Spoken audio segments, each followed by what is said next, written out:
Good morning again, everyone. This is going to be a very interactive session. I've got here with me Eric Yuan, the CEO of the best video communication platform in the world today, Zoom. Thank you. Eric, for joining. Thank you. So last year we had a panel with 4 people, but this year we brought the star of the panel from last year. I think people remember last year Eric's response on who do you fire when your customer leaves. So we may touch on that again. But I want to start with an anecdote. Last year when we got back off stage, one of the production guys came to Eric and said, "Are you the Zoom CEO?" Said, "Yes, I love your product." And then Eric gave him a hug. So I thought, we took a picture. So I thought it would be a good opportunity to talk about a company that went all in what it with customer in the center of their business. So Eric, thanks for joining me this morning. Thank you. I'm a huge fan of a guy in the Totango. That's why I come back again this year. So I don't know if you guys are listening to the podcast Masters of Scale by Reid Hoffman, but in between the conversation, I've heard Eric talking about some of his experience. So this is in advertising, but it's actually a very good story. So you said that you want to do things differently than the way it used to be done in WebEx. So tell us more about this. What do you mean by that? There are multiple reasons why I started Zoom. Because prior to founding Zoom, I was at Cisco for many years. And I came to Cisco as part of the WebEx acquisition. Actually, I built WebEx before, and hopefully some of you are still using WebEx. The very buggy code I wrote in 1998 is still running there. So ideally, switch to Zoom. So after today's meeting. So anyway, almost 14 years of hard work on WebEx. Back to 2010, 2011 timeframe. Every time when I talk with a WebEx customer, I did not see a single happy customer. And you feel very embarrassed. And finally, I decided to build a next generation WebEx to fix that problem, because I feel I have an obligation to fix the problem, ultimately created by us, right? And Cisco was unwilling to change the collaboration strategy. That's why we left Cisco to build WebEx. Ultimately, the goal is to make sure customer happy. If customer happy, probably I'm still there. But given that customer not happy, that's why we try to build something to make a customer happy. Got it. By the way, for the audience, we've got 2 mics going in 2 aisles. So if you have some questions and you want to ask Eric or me a question, feel free to just raise your hand. The mics are going to get to you, and we will continue from there. Yeah, feel free to ask about any questions, as long as your questions are not related to our source code. That's okay. So I guess, how do you do it, right? So the experience that you've seen with customers was frustrating and embarrassing. What do you do different? I think we built a software as a service. So when it comes to software as a service, I think the most important thing is the service. Software is just one thing, right? So as even you build a much better product, I think your competitors ultimately they can catch up, right? How to make sure you focus on the service, right? That's really important. You got to have a great culture. Every employee really care about the customers, like our customer success team, very big team. Our head of a customer success team, Jim, also here. And for sure, you got to deploy a solution like a Totango, earlier, right? So really make sure your backend is scalable. Make sure you have a platform between the customers and your customer success team. And so ultimately, we really care about the customer. We do everything we can to make sure customer happy. That's the reason why we are winning in this market. So can you give some examples? What does it mean to care so much about customer? I mean, what do you do differently than the way the other organization you came from operated? What's so different? I think it's many things, right? When we were very young, quite often some customers just very like 5 years ago, those bars just the individual bars were SMB customers. For whatever reasons they might cancel.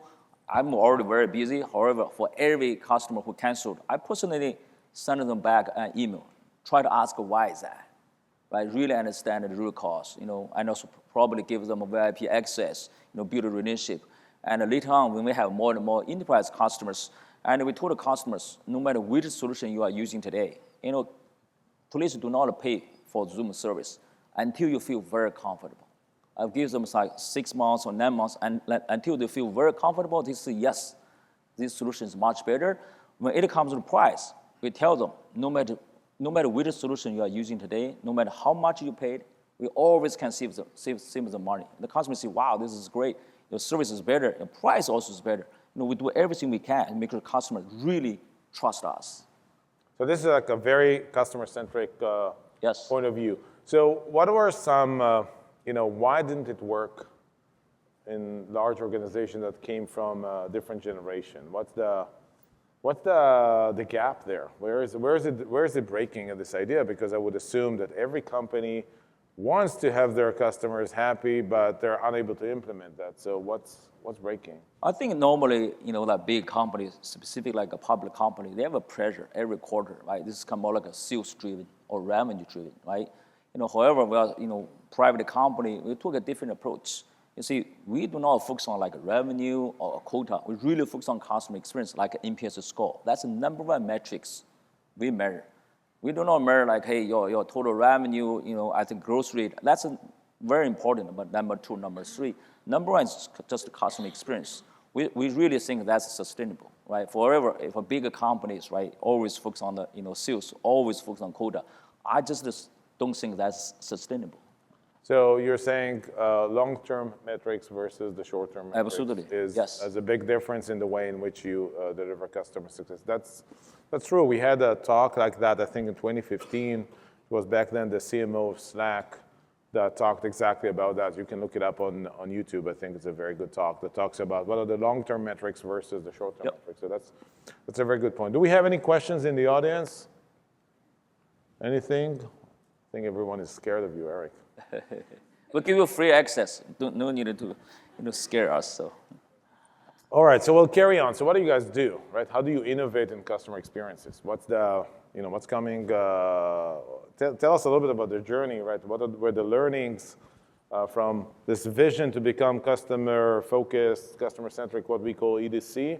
And obviously you didn't get this right the first time. So what did you learn? So when we started, we only have an engineer team, and also myself, engineer team. We do not have a product manager, no sales, no marketing team at all, right? So, and after finish building up the product, we got to the first several customers. At that time, we still do not have a sales team. We do not have a marketing team, no support. And however, after we have our first two customers, we started establishing our customer success, management team, CSM team, right? This is very, very important.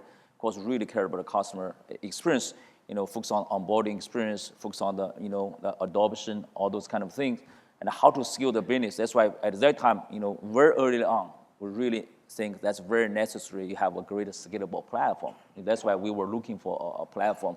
I think the customer can feel that. Customers say, wow, you even do not have a sales team, you even do not have a marketing team. Why do you want to invest into the CSM team? Because we truly believe a product and a service, those two are equally important, right? Quite often, if you won't have a good product, you do not have a service, organization, I think customer, they do not trust you.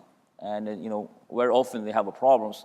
They want to talk with you. You got to make sure you have a dedicated team. Really try to build a relationship with customer.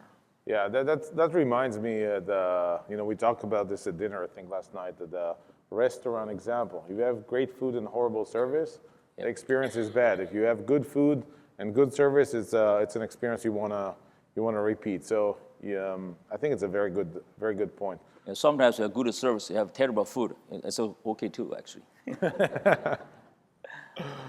Any questions, guys? Just feel free to raise your hands. Not yet. All right, we're gonna get them to warm up into the conversation.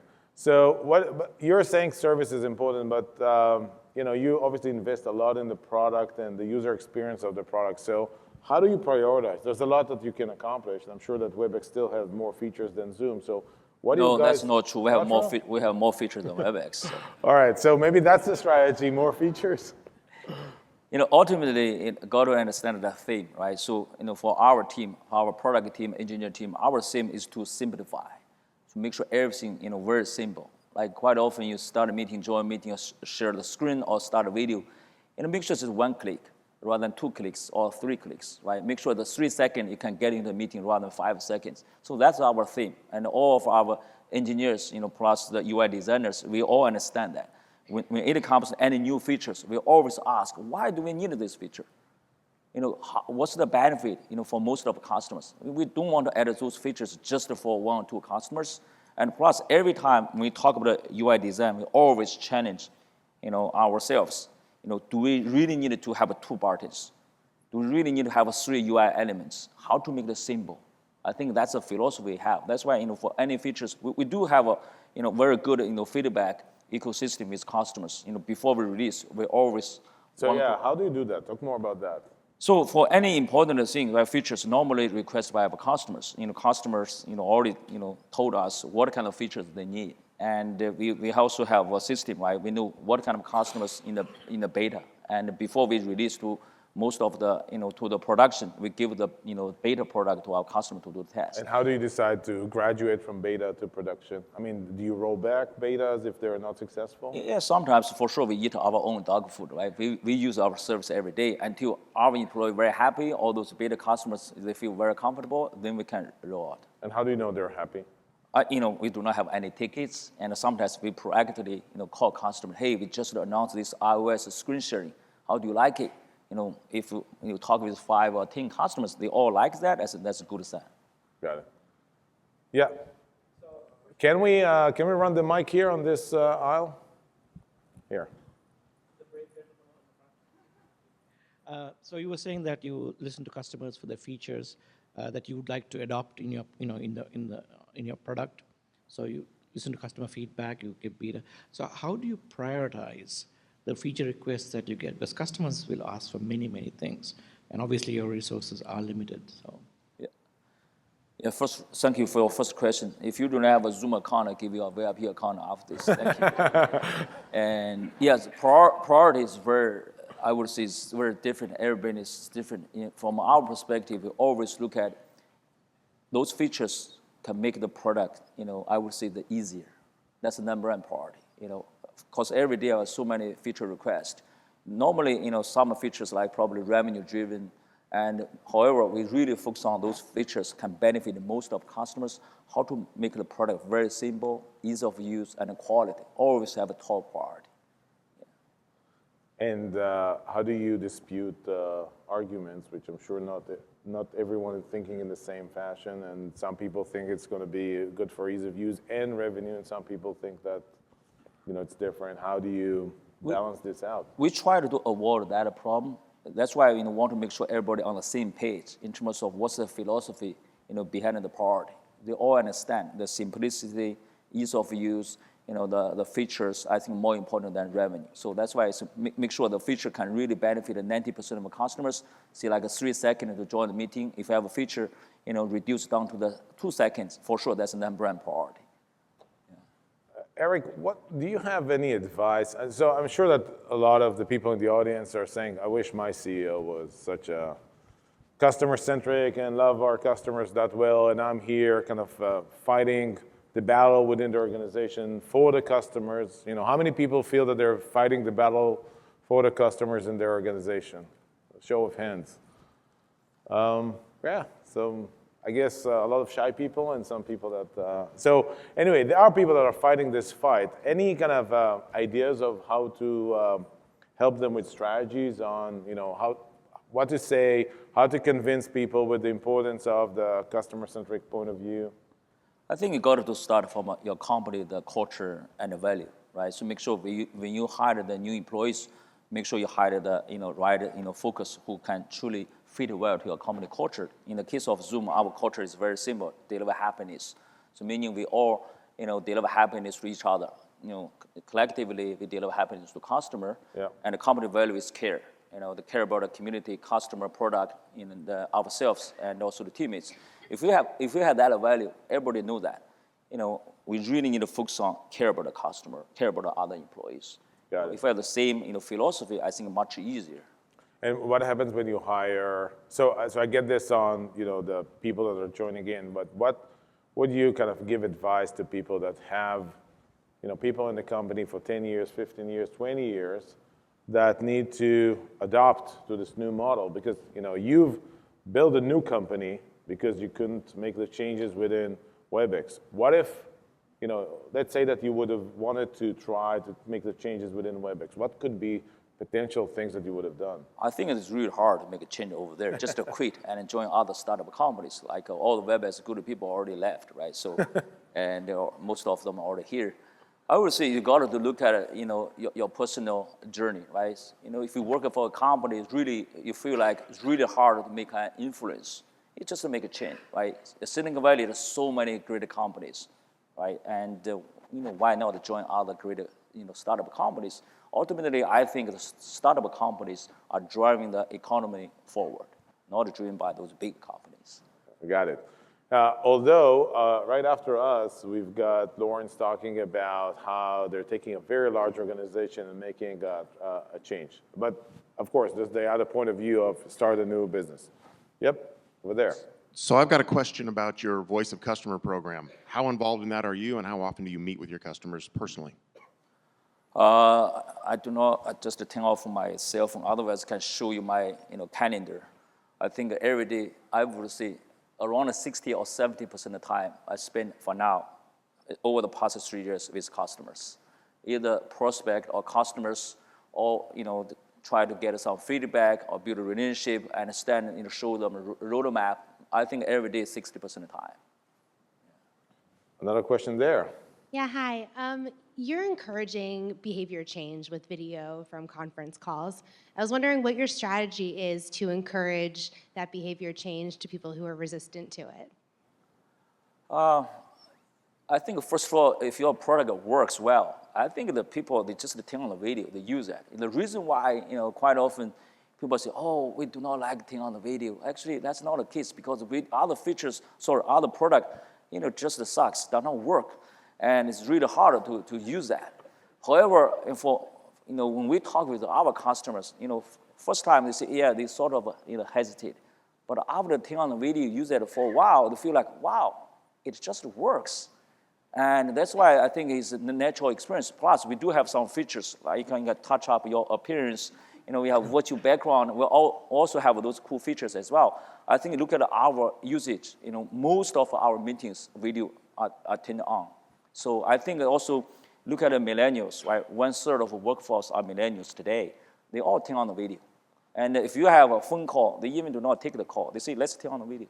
Yeah, I think you're making a very good point where the user experience determines behavior as well. Very true. I think someone else made this point yesterday. I think in the VIP track that cell phones change the way in which we behave because of the experience. Zoom is doing that. Hopefully, the announcement of yesterday with SuccessBox is doing the exact same thing, focusing on goals and in a very focused way. Am I missing? Yeah, there's something there. Yeah, go ahead. Thank you for the questions, by the way. Hi there. First of all, we use your product both to connect with clients, but almost sometimes more importantly, to have internal meetings. So thank you for being awesome. But during our experience, we're a really small company and we don't use a lot of seats. We're not a very exciting prospect for larger software companies. And our experience with your team has been that they give us as much attention as they probably would for like a 50-seat company.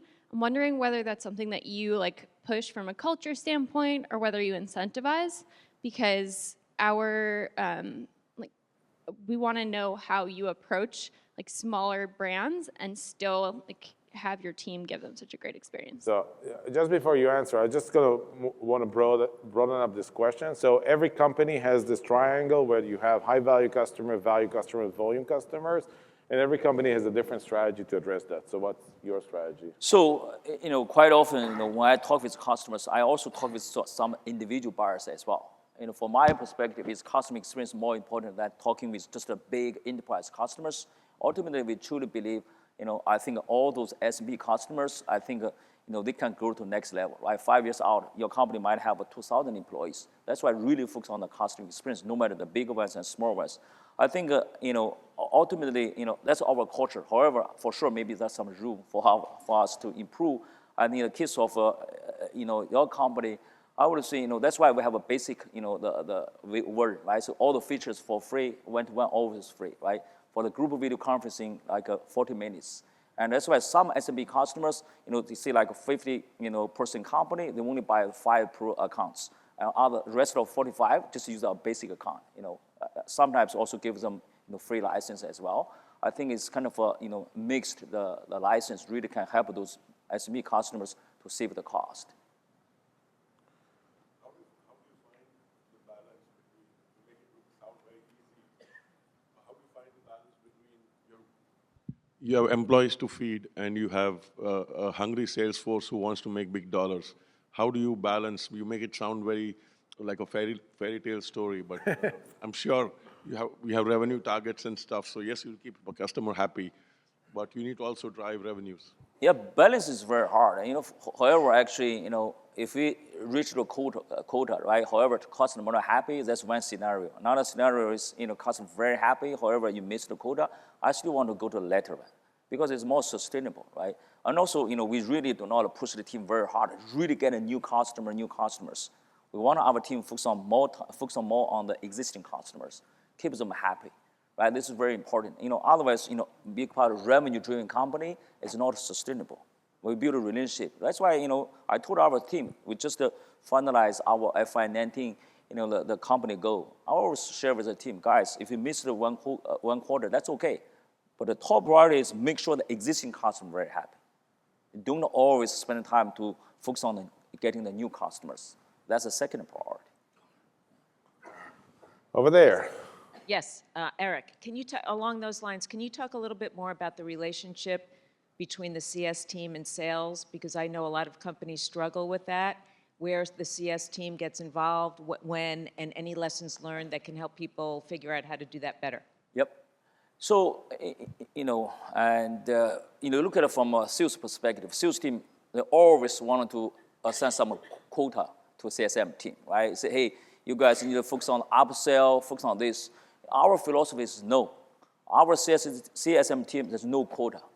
Their responsibility to make sure customer happy. As long as you assign a quota to the CSM team, every time when they talk with customers, customer can feel that. Oh, you just want to upsell 2 more, seats or something more to us. Our philosophy is no. CSM has no relationship with any quota whatsoever. Just to focus on customer experience. Make sure delivering happiness to customer. So that's the only difference. I'm seeing kind of half smiles in the audience because this is a very radical point of view, and companies have some challenges in kind of figuring out the balance, especially when they go through transition. But that's a very good point of view. We've got, according to this clock, 2 minutes. So let's take 2 more questions. Over there at the back. It's a question about TBRs. Have you ever learned anything when you have a TBR with one of your vendors? Have you learned anything from a TBR? And a related question is, what is your suggestion if you want to approach one of your executives and have a meeting invitation or email about TBR? What is your suggestion for our email not be ignored? I'm sorry, are you referring to the QBR? Yeah, I think so. Yeah, so yeah, we do have the quarterly business review. That's very important. So yeah. I think in this context they're talking about QBR with the customer, right? Yeah. Okay. Oh, we have we call it different. We call it the CAP, Customer Advisory Board meeting.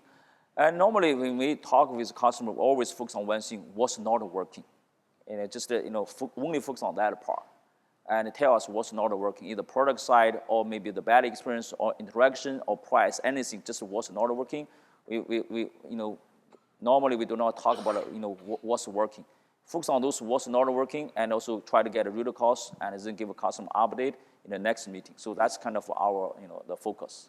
So I guess what you're saying, this is not it's not transactional. This is a long-term relationship, and at every point in time, there's a context from the previous meeting to the next meeting to the and usage in between and so forth. That's true. Yeah. Over there? Yeah, sorry, only. Hi, Eric. My question for you is, how do you, other than you reaching out and your CSMs reaching out to your customers, small and big, do you have an advocacy program that you might use to help you along these lines, or how do you go about advocacy? Yeah, we use Totango, have an email campaign, right? So, and especially for the low end, we have so many low end, I think users, such as individual buyers, and we do use, system, right, to have, email campaign, and it's quite often, if some customers reach back to us, we also have some, more meaningful engagement, either some feature requests or some, a good advice to us. I do not think we can let our CSM team to call all of them, right? I think to leverage the system, like email campaign or some other Zoom calls, I think definitely can help us. Yeah, I think what Eric is basically saying, and I'm translating from the language, kind of voice of customer program, QBR, which is the language, the traditional language of customer experience and customer success. Basically, his point of view is this is a holistic company-wide approach, and everything else is tied around that. So you don't need just a voice of customer to actually listen to customers. Voice of customer happens in every information that they capture, and they have a response team in the form of customer success that channels information to product or back to customers and keeps the relationship going. So I think this holistic approach is extremely, extremely powerful because there's no one function that is responsible for a sliver of the customer. The customer is surrounded by the entire company all the time, product, customer success team, product team, and so forth.